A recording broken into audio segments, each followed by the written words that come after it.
السلام علیکم۔ مفتی طارق مسعود صاحب کہتے ہیں کہ اپنے باپ سے اپنی بیویوں کو بچاؤ اور اپنے شوہر کو اپنی ماں سے بچاؤ، کیونکہ اگر ان دونوں کے درمیان فزیکل ریلیشن قائم ہو جاتا ہے تو پھر کیا ہوتا ہے، اس سے آپ کے رشتے کو کیا نقصان ہوتا ہے۔ مفتی صاحب کہتے ہیں مسئلہ تو حیا کے خلاف ہے، لیکن یہ بات بہت ضروری ہے کہ ہر اس شخص کی سمجھ میں آ جائے جو کچھ نہ کچھ دماغ رکھتا ہے، جو کچھ نہ کچھ علم رکھتا ہے یا اس اسلام پہ چل رہا ہے۔ اس بات کو سمجھنے کے لیے آپ لوگوں کو مفتی طارق مسعود صاحب کا یہ پورا بیان سننا پڑے گا، کیونکہ یہ باتیں سمجھنا لازمی ہے۔ ہم کے لیے بیٹھے ہوئے ہیں بھائی، اسلام میں تو سب الحمدللہ ہم داخل ہیں۔ تو مسئلہ ہمارا یہ نہیں ہے کہ ہم اسلام میں داخل نہیں ہیں، مسئلہ ہمارا یہ ہے کہ پورے داخل نہیں ہیں۔ اس لیے اللہ تعالیٰ نے یہ جو آیت میں نے پڑھی ہے، یا ایھا الذین آمنوا ادخلوا، داخل ہو جاؤ، فی السلم، اسلام میں، اگر اتنا ہی ہوتا، آگے فل اسٹاپ ہوتا، تو ہم کہتے ہیں اللہ ہم اور کہاں داخل ہوئے ہوئے ہیں؟ ہم کلمہ پڑھتے ہیں، ختم نبوت کے قائل ہیں، توحید کے قائل ہیں، تو ہم تو اسلام میں داخل ہیں نا۔ اس لیے اللہ نے فل اسٹاپ یہاں نہیں لگایا، آگے فرمایا کافتن، پورے داخل ہو جاؤ۔ دیکھو جب کسی کو کوئی آرڈر دیا جا رہا ہوتا ہے، اکثر وہ آرڈر اس وقت دیا جا رہا ہوتا ہے جب سامنے والا اس آرڈر کو پراپر فالو نہیں کر رہا ہوتا۔ تو اس آیت سے صاف پتہ چلتا ہے ہمارا مسئلہ یہ نہیں ہے کہ ہم اسلام میں داخل نہیں ہیں، ہمارا مسئلہ یہ ہے کہ ہم اسلام میں پورے داخل نہیں ہے۔ بولو نہیں ہیں۔ کتنے داخل ہیں بھائی؟ میٹھا میٹھا، ہپ ہپ، کڑوا کڑوا، تھو تھو، یہ والے داخل ہیں، یہ والے اسلام میں ہم داخل ہیں۔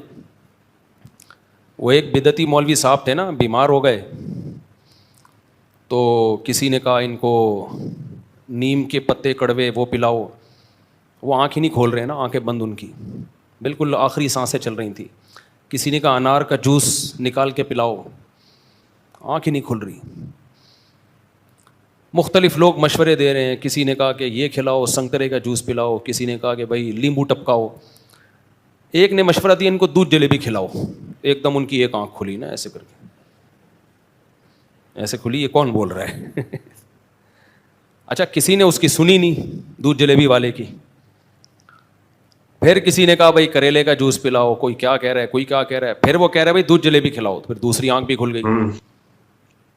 جب 3-4 دفعہ ہوا نا، تو پھر مولوی صاحب نے کہا بھائی اس کی بھی تو سنو، یہ کیا کہہ رہا ہے، اس کی بھی تو سنو، سارے اپنی اپنی بولے جا رہے ہو۔ تو ہماری بھی ایک آنکھ کھلتی ہے جب ہمیں اسلام میں اپنے آپ کو کوئی فیور ہمیں مل رہا ہوتا ہے، جب ہمیں کوئی فیور مل رہا ہوتا ہے تو اسلام ہمیں بہت اچھا لگ رہا ہوتا ہے۔ عدالتی خلا میں تو بہت ہو رہا ہے نا۔ اب بیگم نے کورٹ سے خلا لے کے چلی گئی، آپ کتنے سیکولر، کتنے لبرل ہو، آپ اسلام کو کبھی آپ نے فالو ہی نہیں کیا، جاؤ گے آپ مفتی کے پاس، مفتی صاحب according to Islam, according to Sharia, یہ خلا کنسیڈر ہے، ویلڈ ہے یا نہیں ہے؟ ابے تو کب سے مولویوں کو پوچھنے لگا بھائی؟ آج تک تو کبھی کسی مسئلے پہ آپ نے مولویوں سے فتویٰ نہیں لیا، کبھی بھی نہیں آپ نے پوچھا۔ چلو غنیمت ہے، پوچھ رہے ہیں، ہم ان کو بھگاتے نہیں ہیں، فتویٰ ہم دے دیتے ہیں کہ کیا ہے، کیا صحیح ہے، کیا غلط ہے۔ لیکن ایسے ایسے لوگ بھی آ رہے ہوتے ہیں جنہوں نے کبھی بھی کسی مولانا کو لفٹ بولو نہیں کرائی ہوتی۔ کیوں؟ ان کو پتا ہے بھائی اسلام اس موقع پہ کسے فیور کر رہا ہے؟ مرد کو فیور کر رہا ہے، یک طرفہ خلا میں عورت کی بات نہیں مان رہا، سوائے چند کنڈیشن کے۔ رفیع بھائی کو بہت غصہ آتا ہے ایسی بات پہ۔ رفیع بھائی ایک دن مجھے کہنے لگے آپ جو کہتے ہو کہ عدالت خلا نہیں دے سکتی، شوہر ہی بیوی کو طلاق دے سکتا ہے، تو جو عورت نہیں رہنا چاہتی وہ کیا کرے پھر؟ یہ ان کا سوال تھا، اور ایک دفعہ نہیں 10 دفعہ انہوں نے مجھ سے کہا ہوگا یہ کہ جو نہیں رہنا چاہتی وہ کیا کرے۔ میں نے کہا شوہر بیسک حقوق ادا کر رہا ہے، نان نفقہ جو بیسک ہے، ہاں جی دے رہا ہے، تو کہہ رہے نہیں وہ نہیں رہنا چاہتی، شوہر طلاق بھی نہیں دے رہا، تو وہ کیا کرے؟ میں نے کہا اس کو نہیں رہنا چاہتی کا اس کے پاس آپشن نہیں ہے، اس کو رہنا پڑے گا۔ کہہ رہے نہیں جب وہ نہیں رہنا چاہتی، میں نے کہا بھائی ایسے نہیں ہوتا نا, بیوی ہے تو آپ کو رہنا پڑے, شادی سے پہلے سوچنا چاہیے تھا نا. پھر جب سمجھ ہی نہیں آ رہا پھر میں نے ان سے کہا اچھا مجھے رفیع بھائی ایک بات بتاؤ, ایک آدمی کی بیوی کے 6 بچے ہو گئے, 30 سال زندگی گزار لی اس نے شوہر کے ساتھ, شوہر نے اسی امید پہ رکھا اس کو کہ میرے بچوں کی ماں ہے, گزارا کیا اس کے ساتھ, کھلاتا رہا پلاتا رہا خرچ کرتا رہا. اب اس کو پسند آ گیا وسیم کے علاوہ کوئی اور آدمی. وسیم میں اس لیے نہیں کہہ رہا, وہ کسی نے کہا کہ بار بار وسیم کا نام نہ لیں آپ. وہ کہہ رہی ہے میں نہیں رہنا چاہتی. تو شوہر کہے گا یہ پہلے دن بول دیتی نا, 30 سال کے بعد تو بول رہی ہے کمبخت, میرا بھی ٹائم ویسٹ کیا تو نے. اگر مجھے پہلے پتا ہوتا 30 سال کے بعد تو پتلی گلی سے نکل جائے گی تو پھر میں تجھ پہ اتنا خرچ کرتا؟ بالکل نہیں.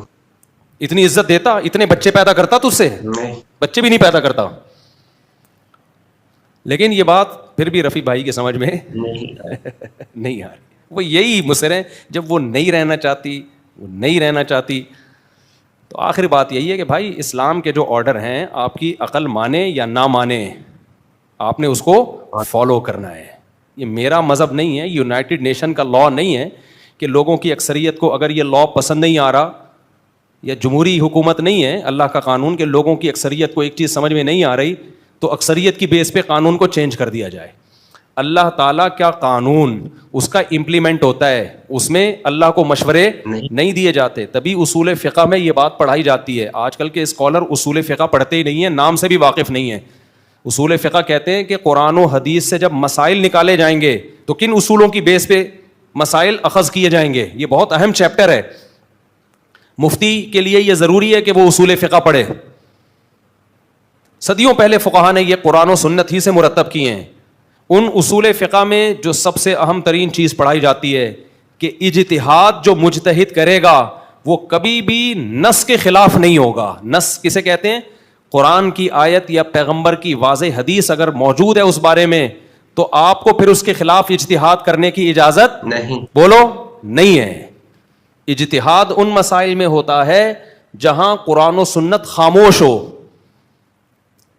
پھر اس میں بھی وہ بے لگام اجتہاد نہیں ہوتا, اس میں بھی اجتہاد کے کچھ اصول اور ضابطے ہیں کہ وہ رزلٹ اس کا وہ نہ ہو جو شریعت نہیں چاہتی ہے. اس کی بہت ساری مثالیں میں دوں گا تو پورا بیان کا رخ چینج ہو جائے گا. پھر وہ علمی اور خشک باتیں بہت سے لوگوں کی کہ مینٹل لیول سے اوپر کی ہوتی ہیں. آج کل کے اسکالرز جو اجتہاد کر رہے ہیں نا, وہ ایسا اجتہاد ہے کہ اس میں آپ یہ نہیں دیکھ رہے کہ قرآن و سنت کیا کہہ رہے ہیں, اجماع امت کیا کہہ رہا ہے. اس میں یہ ہے کہ مجھے ایک چیز سمجھ میں نہیں آ رہی, وہ نہیں رہنا چاہتی, وہ نہیں رہنا چاہتی. طلاقوں کے بعد بھی یہی ہوتا ہے, طلاقیں دے دیتے ہیں دھڑ دھڑ کر کے. یار منہ سے نکل گئی بھائی, اس کا کیا قصور ہے عورت کا؟ بھائی اس میں عورت کے قصور پر شریعت نے حکم کا مدار نہیں رکھا. بولو نہیں رکھا ہے. عورت کا قصور ہو یا نہ ہو, مرد کی زبان سے طلاق نکلے گی, نکاح کیا ہو جائے گا؟ ختم. اب آپ کو سمجھ میں یہ حکم آئے یا نہ آئے تو اس سے یہ نہیں ہوگا کہ وہ شریعت کا حکم چینج ہو جائے گا. ابھی ایک مسئلہ سامنے آیا کہ تھوڑا سا حیا کے خلاف ہے مسئلہ, لیکن اکثر میں بیان میں بتاتا ہوں نا, داماد اور ساس کا اللہ نہ کرے کوئی فزیکل ریلیشن ہو جائے, اس میں کافی ڈیٹیل ہے. تو یہ ساس کی بیٹی اس داماد پہ ہمیشہ کے لیے حرام ہو جاتی ہے. اسی طرح اللہ نہ کرے بہو اور سسر کا کوئی فزیکل ریلیشن ہو جائے تو یہ بہو اس سسر کے بیٹے پہ ہمیشہ کے لیے حرام ہو جاتی ہے. بعض اسکالر کہہ رہے ہیں اس میں اس بہو کا کیا قصور ہے بھائی, ریلیشن ہوا داماد اور ساس کا, حرام کون ہو رہی ہے؟ بہو ہو رہی ہے. نکاح کس کا ختم ہو رہا ہے؟ عورت کا. بہو اور داماد کا نا. داماد کا اللہ نہ کرے اپنی ساس سے کوئی ریلیشن ہو گیا تو ہم حرام کون؟ یہ اس ساس کی بیٹی پہ یہ شوہر کیا ہو جائے گا اس کا.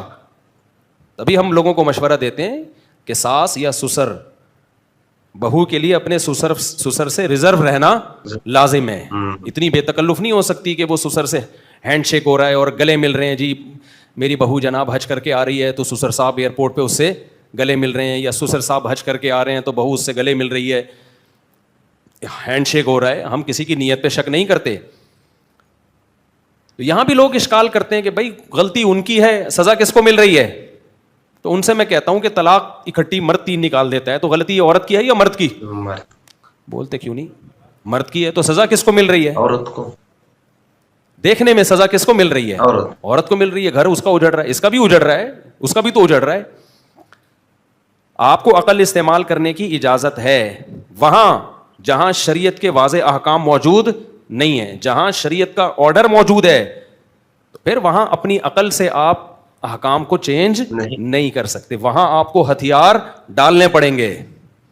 اس کی بہت ساری مثالیں ملتی ہیں. عقل کا ایک دائرہ کار ہے. اب دیکھو قرآن مجید میں اللہ نے کیا کہا, وَلَا تَنْكِحُوا مَا نَكَحَ آبَاؤُكُم مِّنَ النِّسَاءِ إِلَّا مَا قَدْ سَلَفَ. تمہارے باپ نے جس عورت سے نکاح کر لیا تم اس عورت سے کبھی بھی نکاح نہیں کر سکتے. بولو نہیں کر سکتے. عربی میں نکاح کا لفظ نکاح کے معنی میں, شادی کے معنی میں بھی استعمال ہوتا ہے, اور کسی عورت سے فزیکل ریلیشن کے معنی میں بھی استعمال ہوتا ہے. تبھی حدیث میں آتا ہے اصنعوا کل شیء الا النکاح. حائضہ عورت سے سب کچھ کر سکتے ہو, نکاح نہیں کر سکتے, یعنی حائضہ بیوی سے. تو یہاں نکاح کا کیا مراد ہے؟ وہ تو پہلے سے بیوی ہے آپ کی. مطلب یہ ہے کہ جو عورت آپ کی بیوی حیض میں ہے آپ اس سے ہم بستری نہیں کر سکتے. بولو نا, نہیں کر سکتے. تو نکاح کا لفظ عربی میں ہم بستری کے معنی میں بھی استعمال ہوتا ہے اور عربی میں شادی کے معنی میں بھی استعمال ہوتا ہے.